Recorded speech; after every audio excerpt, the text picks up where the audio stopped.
Magandang araw mga kaibigan. Bigyan natin ng reaction opinion itong post ng News 5 4 minutes ago. Mainit-init pa. Magkita-kita tayo sa lehitimong Blue Ribbon Committee hearing. Pinabulaanan ni Senator Erwin Tulfo ang naging paratang sa kanya ng isa sa mga dating sundalo sa pagdinig ng Senate Blue Ribbon Committee sa ilalim ni Senator Pia Cayetano ngayong Huwebes, June 4. Inakusahan ang senador na nakatanggap umano ng maleta na may lamang pera. Giit ni Tulfo, hindi umano tugma ang sinabi ng dating sundalo sa kanyang sinumpaang salaysay at sa sinabi nito sa pagdinig. Sabi niya, kapansin-pansin din na pili lang ang mga binanggit kahit na sa una nilang affidavit, marami ang idinawit nila. May mga dinagdag pa. Ito pa, malaking kasinungalingan ang mga naging paratang ni Bernard Gumban. Sa sobrang daming kasinungalingan, siya mismo ay litong-lito. Well, yan ang pananaw ng Senator Tulfo. Depende rin sa pananaw natin na nanood, nakinig kanina sa testimonyo ng Brave Marines. Tingnan natin itong nag-react kasi dito mo ngayon makikita sa reaksyon ng taong bayan yung mga tumatawa, nag-like. Yan. Be? Honorable Erwin Tulfo, sana makita mo itong mga reaksyon nito.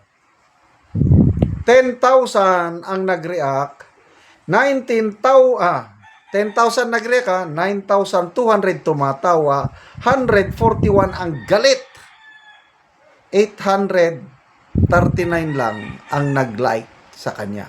Ano ibig sabihin?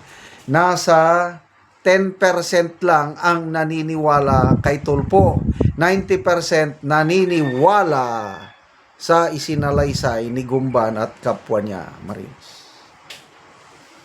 Anyway, bahala tayo.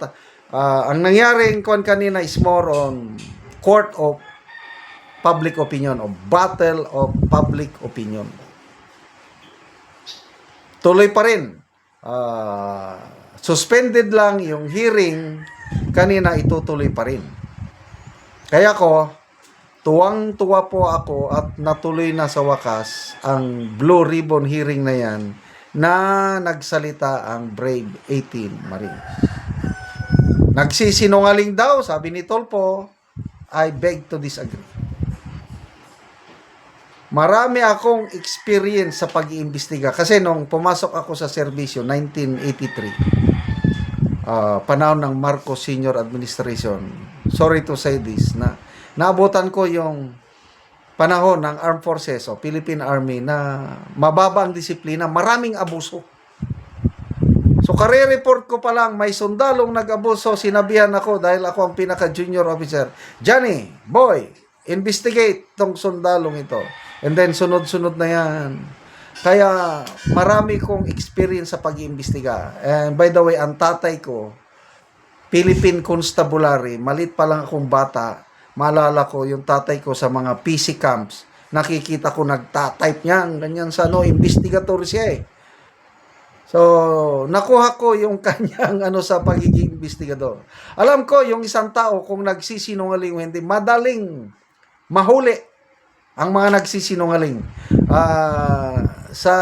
Meron ding tawag diyan sa Bible, spiritual discernment. Maka-discern ka, I can discern yung tao nagsisinungaling o hindi.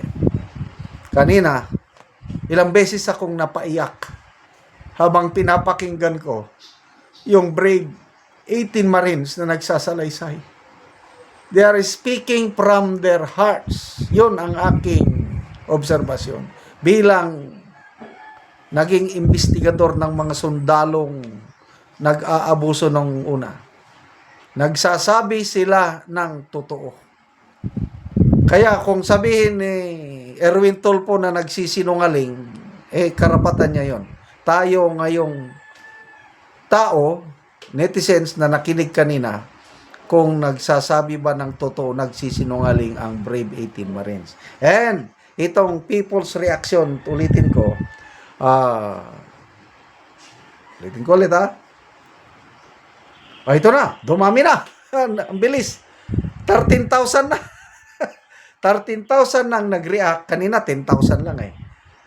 Out of 13,000 nag-react, 12,000 ang tumatawa kay Tulfo. 1,100 lang ang nag-like, naniwala sa kanya. Kita nyo? More than 90% naniniwala sa mga Brave Marines. Tinatawanan itong Tulfo na ito.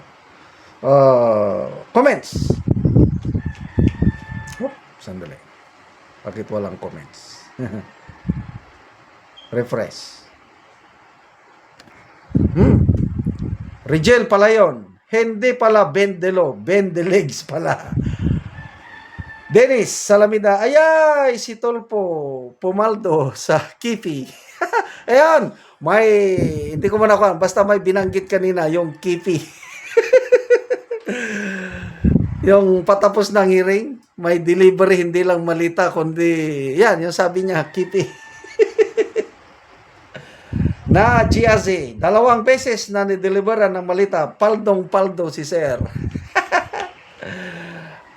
Ayong San Andres, guilty kaya pinipilit maging chairman ng BRC.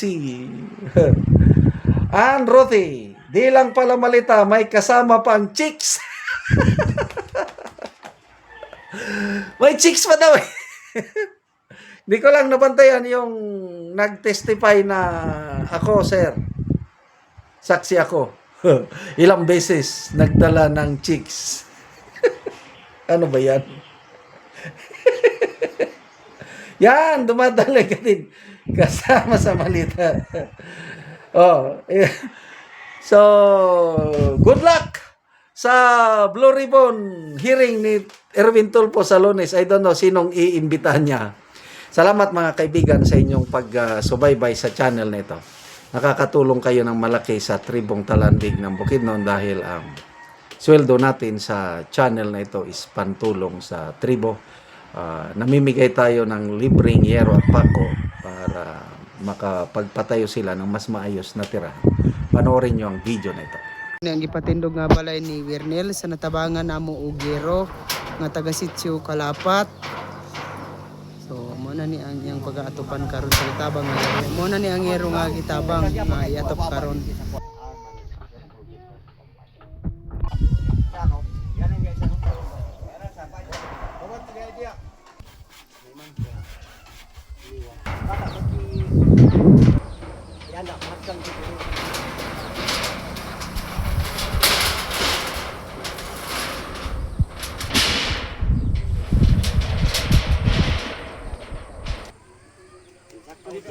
Bay?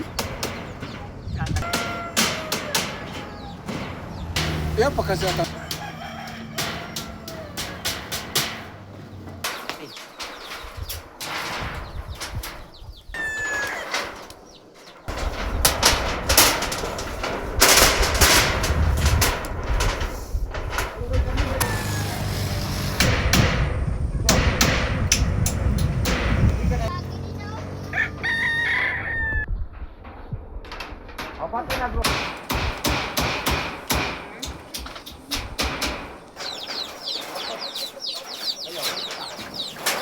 O karon managid sa pag-atop ang ginatabang nga yero.